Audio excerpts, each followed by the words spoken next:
Welcome to the Deep Dive, where we extract the most important nuggets of knowledge from complex subjects. Today, we're not just looking at a topic. We're stepping into a world, the world of modern commercial aviation. Picture yourself in the cockpit of an Airbus A320 or maybe an A321, that symphony of screens, the precise controls, and the pilots who meticulously guide every flight.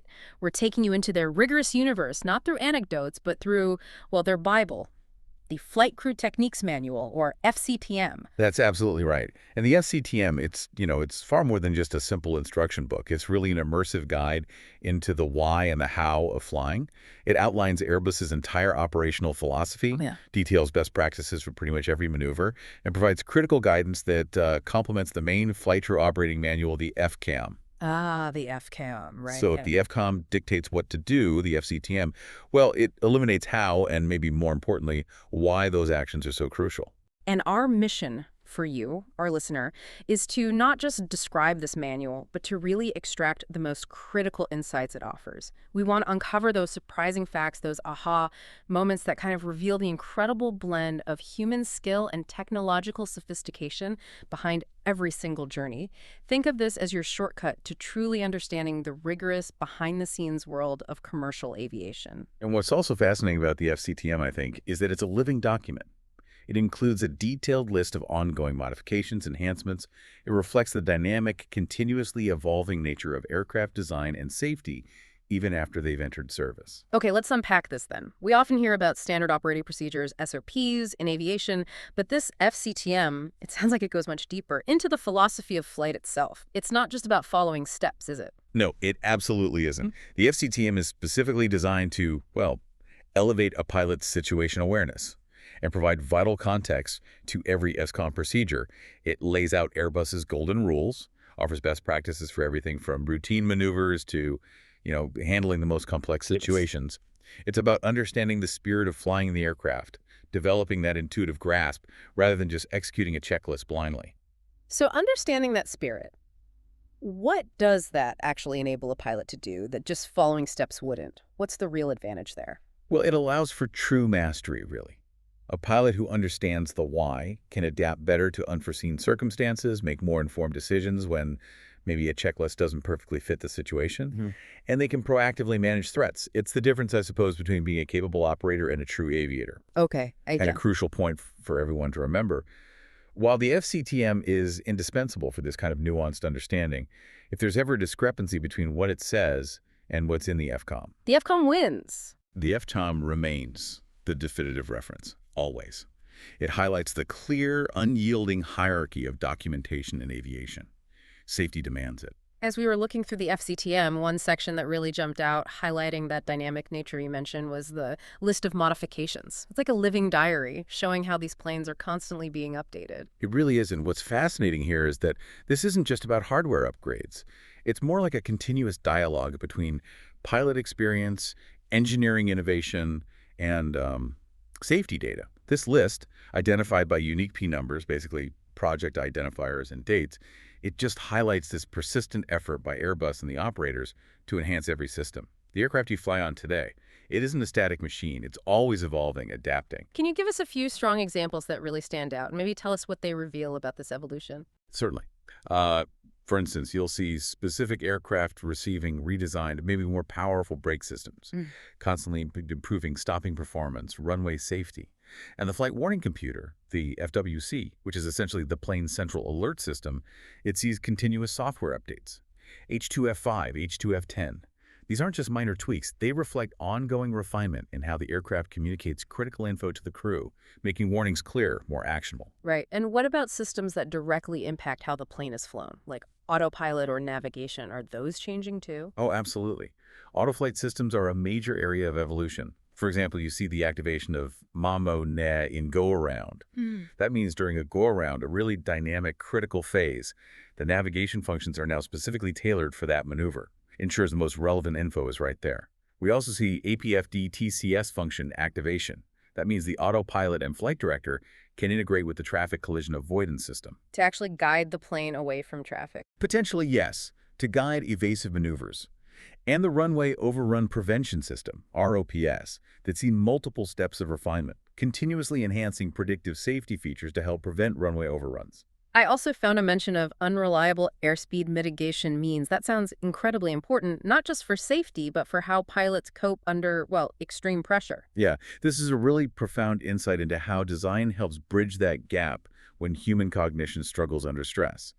The unreliable airspeed mitigation means UAM Step 2. It's been certified for most NEO aircraft. These are crucial advancements designed to help crews manage one of the most challenging emergencies, situations where pitot tubes might be blocked, leading to bad speed readings. It gives them additional tools, procedures, understanding that in that scenario, pilots need clear, unambiguous support to get control back. And even something we can actually see, like those distinctive wingtips, the sharklets, are those on the list too? Yes, absolutely. The introduction of the sharklet device for A321s is listed.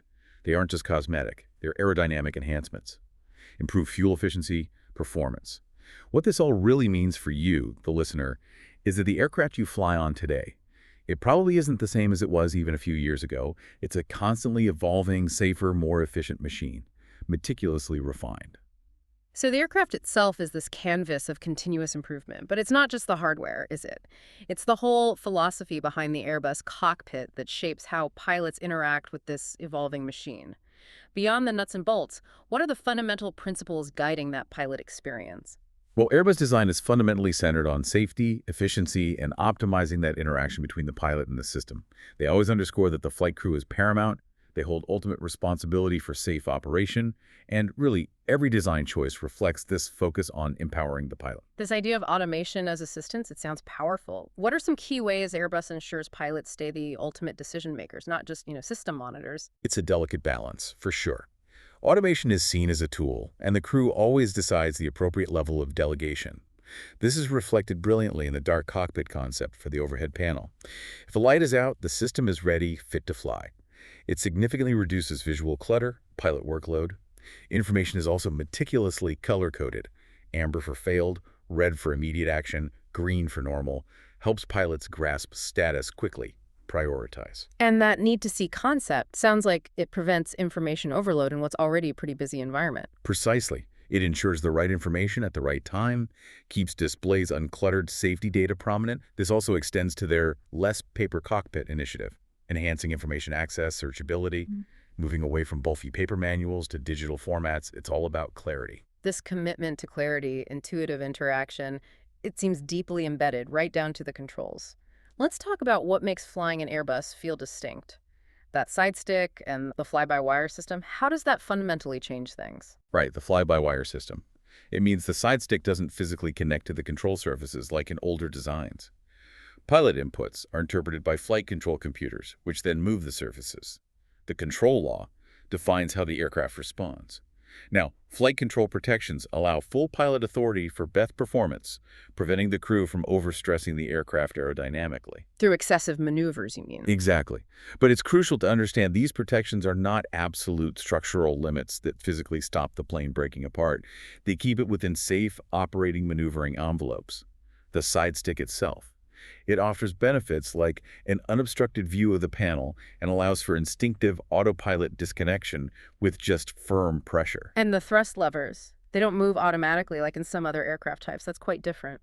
That's the non-back-driven thrust lever concept. Pilots monitor aircraft energy speed, engine parameters, rather than relying on the physical lever position to tell them what the engines are doing. Also, a critical operational principle in fly-by-wire. Only one flight crew flies at a time. Dual inputs on the side sticks, they're avoided. They actually trigger alerts. Reinforces clear command. Okay, but what happens if those primary sophisticated control laws aren't available? If the aircraft reverts to a reconfiguration law, does pilot vigilance just ramp right up? Oh, it certainly does. In reconfiguration laws like alternate or direct law, pilot vigilance increases significantly because some of those helpful protections are lost. For instance, in direct law, you need real care with large thrust or speed brake changes to avoid excessive pitch changes, especially with an aft center of gravity. The plane's natural stability might be reduced. And in mechanical backup, where even more automation is gone, well, the objective is just to maintain a safe attitude using the pitch trim wheel smoothly, the rudder for lateral control. That requires significant anticipation, pure flying skill. It sounds like procedures and, crucially, crew communication are the absolute bedrock here, especially when things get complex or degraded. They are the backbone of safety. Procedures are designed to be consistent, strictly applied. Memory items, those are reserved for immediate actions in emergencies where seconds count. While read-and-go applies to most others, where the pilot monitoring reads the checklist item and the pilot flying performs the action, task sharing is very clear. PF flies navigates, PM monitors communicates. Although roles can shift in abnormal situations, like the communicate task might transfer to the PF during ECAM management, letting the PM focus intently on the checklist. And briefings sound critical for threat and error management, almost like a collaborative pre-mortem for each flight phase. Absolutely. Briefings aren't just reciting things. They're conversational interactive sessions designed to identify potential threats, maybe airport congestion, tricky ATC, even crew fatigue, and agree on mitigations before they become problems. This ensures a shared mental model among the crew, vital for safe operations. You have departure, arrival, cruise, even debriefing briefings, each with specific content, builds a continuous safety net. Okay, so with all this sophisticated design, layers of procedure, Yeah. what are the golden rules that fundamentally guide pilots in an Airbus? These sound like the core principles they live by. The golden rules for pilots, yeah, they're foundational. Almost a credo for every flight. First, fly, navigate, communicate. The core message there is really fly the aircraft, fly the aircraft, fly the aircraft. Keep control above everything else. Right, priority number one. Exactly. Second, use the appropriate level of automation at all times. This means pilots choose the automation level that best suits the situation. That might be full automation, or it might be manual flight. They manage the technology adaptively. Third, understand the FMA, the flight mode enunciator at all times. This ensures pilots know exactly what the automation is doing and why, prevents mode confusion. And fourth, take action if things do not go as expected. This emphasizes proactive intervention. Change automation levels, fly manually if the aircraft deviates. Don't just watch it happen. I'm intrigued by the BER, the flight path vector. It's such a distinctive feature on the display. When do pilots rely on that, and when do they kind of set it aside? The BERT, yeah, it gives pilots a really clear picture of their actual trajectory over the ground when track flight path angle mode is selected. It's particularly useful for non-precision approaches or maybe visual circuits as a precise cross-reference. But the real insight here, I think, is its programmed disappearance during dynamic maneuvers like a go-around. It disappears. Why? That's Airbus saying, look, in a high-stress, rapidly changing situation like a go-around, trust your fundamental flying skills and the aircraft's attitude, not a potentially lagged ground reference like the bird, which could mislead you. It's a subtle but critical design choice. Prioritizes intuitive human action over complex data when seconds really count. Let's talk about weather radar. It's definitely not just about seeing red patches on a screen. There's a lot more nuance to interpreting it safely, isn't there? Oh, absolutely. Not just red patches. The radar detects storm cells by the reflectivity of water droplets. Red usually means high reflectivity, green low. But critically, it doesn't detect clouds or fog or clear air turbulence. And key concept pilots learn. The radar top isn't necessarily the visible top of the storm cell. Turbulence, ice crystals. They can extend significantly above what the radar directly shows, a hidden threat. So how do pilots interpret those colors and shapes to really understand the threat, especially when it's not straightforward? Well, what's fascinating is that the reflectivity itself isn't always a direct measure of hazard. High reflectivity near the sea might just be humidity, maybe not a huge threat. However, and this is crucial, if you see a black hole behind a red area, that's the attenuation effect. The heavy rain or hail in front absorbs the radar signal, making the area behind look deceptively clear. So black could be worse than red. In that specific context, yes. That black hole should always be considered a potentially very active hazardous storm cell. Avoid it. Pilots also use manual gain adjustments to confirm heavy rainfall, and they look for rapidly changing shapes on the display, that often a strong indicator of severe turbulence. And you mentioned ice crystals. They're notoriously difficult to spot with radar, posing another kind of invisible threat. Extremely difficult. They're hard to detect with weather radar because they have low reflectivity, and they aren't picked up by traditional airframe ice detection systems either. So pilots have to look for indirect clues. Seeing what looks like rain on the windshield at very low temperatures, maybe ice forming on the wipers, sometimes even an ozone smell in the cabin. If they encounter conditions suggestive of ice crystals, the recommendation is strongly prefer lateral avoidance and apply published procedures immediately if the engines or air data probes start misbehaving, because those crystals can clog things up fast. One last crucial system for today, PCAS, the Traffic Collision Avoidance System, fundamental for avoiding mid-air collisions. TCAS is absolutely vital.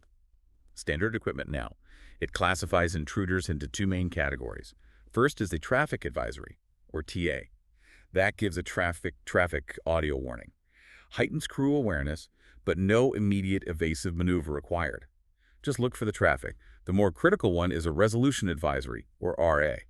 That signals an immediate collision threat and provides vertical maneuver instructions like climb, climb now, or descend, descend. It guides the pilot vertically away from the threat. And what's the pilot's immediate action for an RA, especially in an Airbus with its automation? Okay, if the aircraft is not APFD TCAS equipped, so older systems, maybe the pilot immediately disconnects the autopilot and smoothly follows the green sector on the vertical speed indicator. That shows the required climb or descent rate. If the aircraft is APFD TCS equipped, the system can actually automatically engage the autopilot and flight director to guide the aircraft through the maneuver. Critically, the pilot must not maneuver opposite to the RA instructions, even if ATC tells them something different initially. And the pilot monitoring immediately informs air traffic control about the RA. TCS RA. So we've covered normal operations, these sophisticated systems, but what happens when things don't go as planned? The FCTM, naturally, covers abnormal and emergency procedures. This is where the true test of pilot skill really lies, I imagine. Absolutely. This is where the FCTM's detailed guidance, combined with pilot training and mastery, truly saves lives. The core principle is one procedure at a time, unless a new, more urgent situation demands reassessment. And there's a critical distinction with land ASAP. If it's a red land ASAP warning, that's time critical. Land at the nearest airport where a safe landing can be made. Preserve life, preserve the aircraft. If it's an amber land ASAP, it means consider landing at the nearest suitable airport, based on operator policy. Allows for a bit more assessment, finding an airport with better facilities, perhaps. And for ECAM warnings, that electronic centralized aircraft monitor, how do crews manage what can sometimes be a cascade of information during a failure or emergency? Right, ECAM management is key.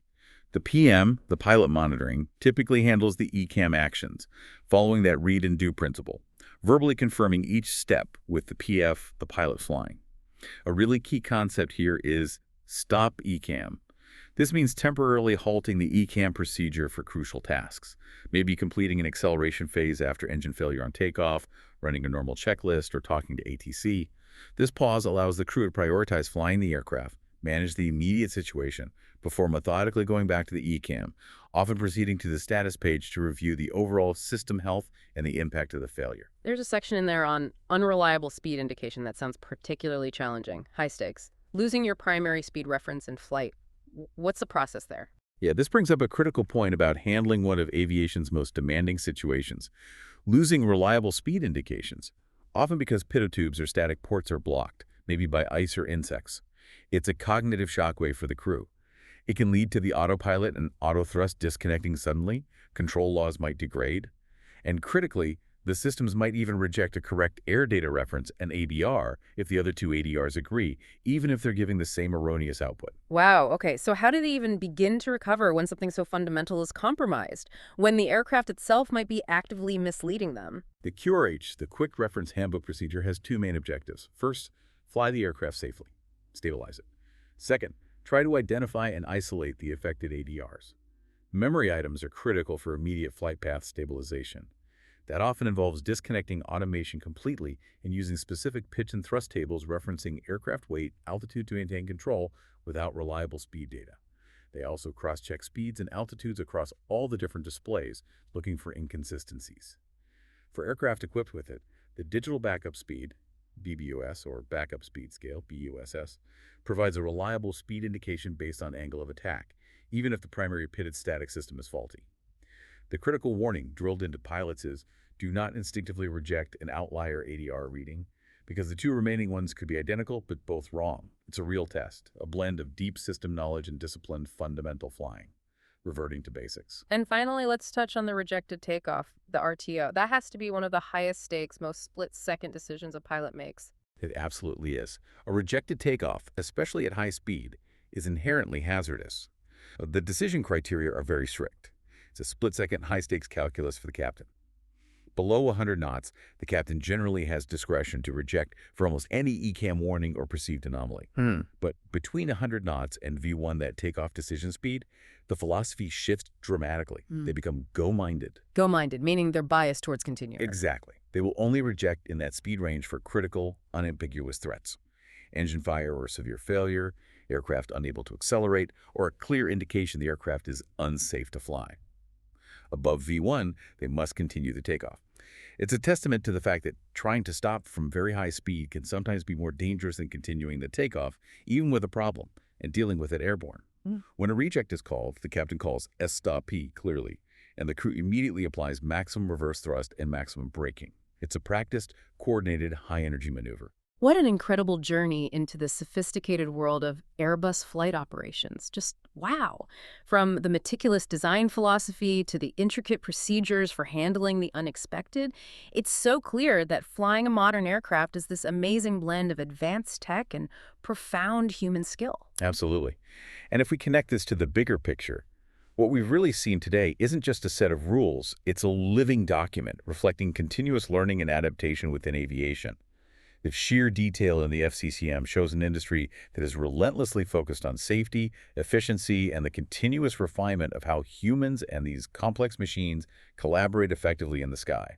So what does this all mean for you the next time you're a passenger, maybe looking out the window or even just thinking about the marvel of flight? It means, I think, an unparalleled level of preparation behind the scenes, an unwavering commitment to procedure, to continuous evolution, and a profound respect for both the immense capabilities and, yes, the inherent challenges of these incredible machines. It means there's this deep, continuous effort underway constantly to make every single flight safer, more efficient, and more reliable than the last. Okay, here's a provocative thought for you to consider as we wrap up. In an increasingly automated world where these systems are constantly being updated and refined, what do you think is the single most important skill a pilot needs to cultivate today to remain the ultimate authority in the cockpit, especially when the truly unexpected occurs? Something to mull over. Thank you for joining us on this deep dive. We hope you feel a little more well-informed and perhaps a lot more amazed by the people and the technology that make modern air travel possible.